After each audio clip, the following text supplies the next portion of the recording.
তেলের পিঠা ফোলে না, এটা অনেকেরই কমপ্লেন থাকে। আজকে আপনাদেরকে সমস্ত রকমের টিপস সহ পারফেক্ট তেলের পিঠা তৈরি করে দেখাবো। আর আমি কথা দিচ্ছি আজকের রেসিপিটিকে ফুল ওয়াচ করলে আপনাদের পিঠাগুলো কিন্তু একদম পারফেক্ট হবে, কড়াইয়ের সঙ্গে আটকে যাবে না বা চুপসে যাবে না, একদম পারফেক্ট হবে সবগুলো পিঠা। আর এই পিঠাগুলোকে একবার বানিয়ে 2 থেকে 3 দিন পর্যন্ত সংরক্ষণ করেও খেতে পারবেন, এরকমই সফটওয়্যার তুলতুলে নরম থাকবে।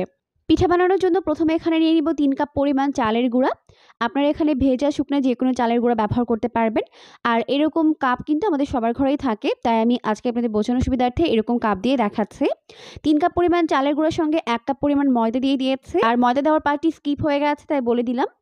এখন দিয়ে দিলাম হাফ চামচ পরিমাণ লবণ। আর ওই একই কাপে মেপে এর মধ্যে দিয়ে দিব 2 কাপ পরিমাণ খেজুরের গুড়। 2 কাপ পরিমাণ খেজুরের গুড় দেওয়ার পর এখন এর মধ্যে এইভাবে অল্প অল্প করে কুসুম গরম পানি দিব আর ভালো করে এটাকে এভাবে হাত দিয়ে চটকে মেখে নিতে হবে।